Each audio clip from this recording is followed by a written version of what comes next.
Hi friends, welcome to నాటు వైద్యం. మమ్మల్ని ఎంతగానో ఆదరిస్తున్న మా ప్రేక్షకులకి, మా సబ్స్క్రైబర్స్కి మా హృదయపూర్వక ధన్యవాదాలు. మీరు ఎలాంటి సమస్యలతో బాధపడుతున్నా, ఎలాంటి వ్యాధులకు గురైనా మా కామెంట్ ద్వారా తెలియజేయండి. తప్పకుండా చక్కని చిట్కాలు ఇస్తాం. మీ సమస్య తీవ్రమైంది అయితే డాక్టర్ గారి కాంటాక్ట్ నెంబర్ 8328561975 లేదా 9703774744 కాల్ చేసి వారి యొక్క అమూల్యమైన సలహాలని సూచనలు కూడా మీరు పొందవచ్చు. సో ఫ్రెండ్స్, ఈరోజు చాలా మంది కూడా మమ్మల్ని కామెంట్స్ ద్వారా అడుగుతున్నటువంటి క్వశ్చన్ ఏంటి అంటే, సమ్మర్లో లైంగిక పడడం తగ్గిపోకుండా ఎలా కాపాడుకోవాలి, ఎలాంటి ఫుడ్ తీసుకోవాలి, ఎలా ఉంటే బాగుంటుంది అనే దాని గురించి చాలా మంది కూడా అడుగుతూ ఉంటారు. సో దాని గురించి ఎక్స్ప్లెయిన్ చేయడానికి ఈరోజు ఈ వీడియో తీయడం జరిగింది. చాలా మందికి కూడా ఈ విషయం అవసరమే. సమ్మర్లో చాలా మంది యొక్క లైంగిక పడదు అనేది తగ్గిపోతూ ఉంటుంది. సో దీనికి కారణం ఏంటి, అది తగ్గిపోకుండా పెంచుకోవడానికి కావాల్సిన తీసుకోవాల్సిన జాగ్రత్తలు ఏంటి అనేది ఇప్పుడు మనం తెలుసుకుందాం. ముఖ్యంగా వేసవిలో వేడి తాపం అనేది ఎక్కువగా ఉండడం, ఎక్కువగా ఎండలో తిరిగే వాళ్ళకు, డ్రైవింగ్ ఫీల్డ్ లో ఉన్న వాళ్ళకు శరీరానికి వేడి ఎక్కువగా అందడం వల్ల శరీరం యొక్క నరాల బలహీనత లాంటివి రావడం అనేది జరుగుతూ ఉంటుంది. సో సరైన టైంకి ఆహారం తీసుకోకపోవడం, సరైన టైంకి వాటర్ అంటే బాడీకి కావాల్సిన వాటర్ కంటెంట్ అందించకపోవడం, ఎక్కువగా ఎండలో ఉండడం, సో తల కూడా ఎక్కువగా వేడి తగలడం, ఇలాంటి అనేక రకమైన సమస్యల వల్ల ఈ బాడీలో అనేక రకమైన చేంజెస్ రావడం, నీరస పడిపోవడం, వడదెబ్బ తగలడం, ఇలాంటి దానివల్ల వీక్నెస్ అనేది రావడం, హార్మోన్స్ బ్యాలెన్స్ అనేది తప్పడం అనేది జరుగుతుంటుంది. సమ్మర్లో ముఖ్యంగా మనం ఫాలో అవ్వాల్సిన విషయం ఏంటి అంటే, ఫస్ట్ మీరు కాటన్ దుస్తుల్ని మాత్రమే ధరించాలి. ఎట్టి పరిస్థితుల్లో సిల్క్ కానివ్వండి, వేరే ఏ ఇతర మెటీరియల్స్ కూడా మీరు ధరిస్తే కనుక చాలా ఇబ్బందులు ఎదుర్కొంటారు.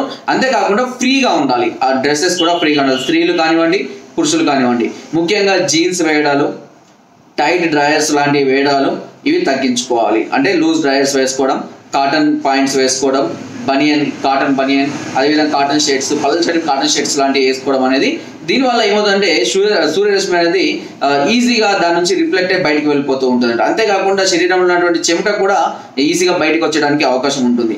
అంతేకాకుండా ముఖ్యంగా తలపై ఎప్పుడు కూడా నూనె లాంటిది రాస్తూ ఉండండి. దీనివల్ల ఏంటంటే సూర్యరశ్మి లాంటి తల మీద పడినా కూడా ఈ తలకి ఎక్కువగా ఎఫెక్ట్ పడకుండా, ఆ వేడి అనేది ఎక్కువసేపు తల మీద ఉండనివ్వకుండా ఈ ఆయిల్ లాంటివి మనకు పనిచేస్తూ ఉంటాయి. ముఖ్యంగా తినే ఆహార పదార్థాలలో ఫ్రూట్స్ అనేవి ఎక్కువగా తీసుకోవాలి. అందులో లెమన్, కొబ్బరి బొండాలు అంటే కోకోనట్ వాటర్ కానివ్వండి, మస్క్ మిలాన్, కర్బూజా, లేదంటే వాటర్ మిలాన్, పుచ్చకాయ లాంటి ఈ జ్యూసెస్ అనేది ఎక్కువగా తీసుకుంటూ ఉండాలి. దీనివల్ల బాడీకి కావాల్సినటువంటి క్యాలరీస్ కానీ, ప్రోటీన్స్ కానీ అధికంగా త్వరగా లభించడం జరుగుతుంది. త్వరగా డైజెషన్ అయిపోతాయి కాబట్టి ఇన్స్టెంట్ ఎనర్జీ అనేది రావడం జరుగుతుంది. అంతేకాకుండా శరీరానికి చలవ కూడా చేస్తుంది. ముఖ్యంగా నాన్ వెజ్ విషయంలో చాలా జాగ్రత్తగా ఉండాలి. సాధ్యమైనంత వరకు చికెన్కి, అదేవిధంగా ఆమ్లెట్లు, ఇలాంటి వేడి పదార్థాలకు చాలా దూరంగా ఉండాల్సిన అవసరం ఉంది. అంతేకాకుండా ముఖ్యంగా వాటర్ అనేది చాలా మంది అధికంగా తీసుకుంటున్నారు. అయితే చాలా మంది ఏం చేస్తారంటే ఫ్రిడ్జ్ వాటర్ ఎక్కువగా తీసుకుంటారు. ఫ్రిడ్జ్ వాటర్ కూల్గా ఉంటుంది కానీ శరీరానికి వేడి చేస్తుంది. సో ఫ్రిడ్జ్ వాటర్ కాకుండా మామూలుగా కుండలో వాటర్ తాగండి, శరీరానికి చలవ చేస్తూ ఉంటుంది. అంతేకాకుండా తరచుగా మజ్జిగ ఎక్కువగా తీసుకుంటాండి. పెరుగు తీసుకోకూడదు, పెరుగు వేడి చేస్తుంది, మజ్జిగ చలవ చేస్తుంది. సో మజ్జిగ తీసుకోండి, కొద్దిగా చక్కెర వేసుకొని తీసుకుంటూ ఉండండి. నిమ్మరసం అనేది శరీరానికి ఇన్స్టెంట్గా సి విటమిన్స్ అందిస్తూ ఉంటుంది కాబట్టి ఎనర్జీ అనేది త్వరగా గెయిన్ అవుతూ ఉంటుంది. సో ఇలాంటి చిన్న చిన్న ఆహార పదార్థాలు త్వరగా డైజెస్ట్ అయ్యే విధంగా తీసుకోవాల్సి ఉంటుంది. బిర్యానీలు, ఇలాంటి దాహాన్ని కలిగించేటువంటి పదార్థాలకు చాలా వరకు దూరంగా ఉండాలి. ముఖ్యంగా డ్రింకింగ్స్కి వెళ్తే కనుక చాలా మంది కూడా మద్యానికి ఎక్కువగా అలవాటు పడి ఉన్న వాళ్ళైతే కనుక ఇలాంటి కొంచెం తగ్గించుకోవడం వల్ల వెయిట్ అనేది ఎక్కువగా పెరగకుండా ఉంటుంది ఈ టైంలో. అంటే చాలా మంది వెయిట్ పెరుగుతూ ఉంటారు డ్రింక్స్ ఎక్కువగా తీసుకోవడం. సో ఈ ఎండాకాలంలో అలాంటివి మాత్రం దూరంగా ఉంచాల్సి ఉంటుంది. అంతేకాకుండా కళ్ళకు చాలా వరకు కూడా కూలింగ్ అద్దాలను ఎక్కువగా వాడుతూ ఉండండి. సాధ్యమైనంత వరకు నీడగా ఉన్న ప్రాంతాల్లో, అందరికీ తెలిసిన విషయాలే, బట్ ఇలాంటి జాగ్రత్తలు ఖచ్చితంగా తీసుకుంటేనే లైంగిక పటుత్వం మీద వెయిట్ పడకుండా, దానికి ఎలాంటి డిస్టర్బెన్స్ కాకుండా ఉంటుంది. సో ఎందుకనంటే ఇలాంటివి చేయకపోవడం వల్ల ఈ ఎండాకాలం బాడీ అనేది బాగా స్ట్రెయిన్ అవుతుంటుంది. ఇంట్లో కూర్చున్నా కూడా మనం తట్టుకోలేక, వేడి తట్టుకోలేక చెమటలు కారడం, వీక్ అయిపోవడము, తల తిరగడాలు, కళ్ళు తిరగడాలు, అదేవిధంగా బాడీ వీక్ అయిపోయి పడిపోవడాలు, ఎండ దెబ్బ తరగడాలు, ఇలాంటి చాలా గ్రహిస్తూ ఉంటాం. మనం చాలా మంది కూడా బయట చూస్తుంటాం. ఈసారి మాత్రం ఎండలు చాలా బీభత్సంగా ఉండే విధంగా ఉన్నాయి. ఆల్మోస్ట్ మార్చులనే ప్రతాపం కూడా చూపిస్తుంది. కాబట్టి చాలా జాగ్రత్తగా ఉండాలి. తరచుగా వాటర్ని ఎక్కువగా తీసుకుంటూ ఉండండి. అండ్ రాత్రి పడుకునే సందర్భాల్లో మాత్రం ఎట్టి పరిస్థితుల్లో పలుచటి లోదుస్తుల్ని మాత్రమే వేసుకోవాలి. ఎట్టి పరిస్థితులు టైట్ గా ఉన్నాయి కానీ మందంగా ఉన్న లోదుస్తుల్ని మాత్రం ఎట్టి పరిస్థితుల్లో వేసుకోకూడదు. సో మనం కూడా ఏంటంటే దానికి ఫ్రీనెస్ అనేది, గాలి తగలడం, దానివల్ల చెమట రాకుండా, దురద రాకుండా, ఎలర్జీ రాకుండా కూడా అంగం మీద ఎఫెక్ట్ పడకుండా కూడా చూసుకోవాల్సి ఉంటుంది. సో ఇలాంటి చిన్న చిన్న ప్రయత్నాలు చేసుకుంటూ నేను ఒక లేహ్యం గురించి చెప్తాను.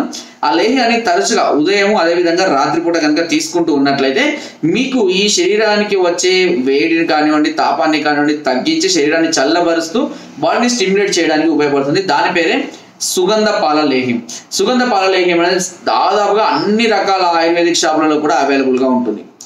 ప్రతి షాపులో అవైలబుల్గా ఉంటుంది. లేహ్యం అంటే మనకు మంచిగా తీయగా ఉంటుంది, తీసుకోవచ్చు. దీన్ని ఉదయం ఒక చెంచాడు, అదేవిధంగా రాత్రి ఒక పడుకునే ముందు చెంచాడు. అన్నం తిన్నకైనా పర్లేదు, తినకుందని పర్లేదు. రోజు కనుక 2 పూటలా కనుక ఈ లేహ్యాన్ని తీసుకుంటూ ఉన్నట్లయితే ఈ సుగంధ పాల అనే శరీరానికి కావాల్సినటువంటి ఎనర్జీని ఇస్తూ, లైంగిక వడతానికి కావాల్సినటువంటి బాడీ స్టిమ్యులేట్ చేస్తూ శరీరాన్ని చలవపరచడానికి చక్కగా ఉపయోగపడుతుంది. వేడి శరీర తత్వం ఉన్న వాళ్ళకు ఈ లేహ్యం అనేది చాలా అద్భుతంగా పనిచేస్తుంది. సో ఈ ఎండాకాలంలో దీన్ని మీరు మజ్జిగలో కానివ్వండి, పాలలో కానివ్వండి, అదేవిధంగా నీళ్ళలో కూడా వేసుకొని కూడా తాగవచ్చు. దీనివల్ల ఎలాంటి సైడ్ ఎఫెక్ట్స్ రావు, ఎలాంటి ప్రాబ్లమ్స్ కూడా రావు. సో అందరికీ కూడా అన్ని షాపులలో అవైలబుల్గా ఉంటుంది. సో ఈ చిన్న కనుక చేసుకుంటున్నట్లయితే ఈ ఎండాకాలాన్ని కనుక మనము పూర్తిగా కంప్లీట్ చేసుకోవచ్చు, ఎలాంటి సమస్యలు లేకుండా. ముఖ్యంగా ఎలాంటి ఎఫెక్ట్స్ పడకుండా, బాడీ మీద ఎఫెక్ట్స్ పడకుండా హ్యాపీగా జీవితాన్ని ముందట సాగించవచ్చు. సో ఫ్రెండ్స్, ఈ ఎండాకాలం చాలా జాగ్రత్తగా ఉండాలి. అందరూ కూడా సాధ్యమైనంత వరకు బయట పనులు తగ్గించుకొని నీడకే ఉండాలి. తర్వాత ఎండలు తగ్గిన తర్వాత మనం ఎలాంటి పనులు చేసుకున్నా కూడా ఇబ్బంది ఏం లేదు. దీనివల్ల చాలా ఎనర్జీ లాస్ అయ్యే అవకాశం కూడా ఉంటుంది. సో ఫ్రెండ్స్, నా వీడియో మీకు నచ్చినైతే ఒక లైక్, ఒక షేర్ చేయండి. మరిన్ని వీడియోస్ కోసం సబ్స్క్రైబ్ చేయడం అందరూ మర్చిపోకండి.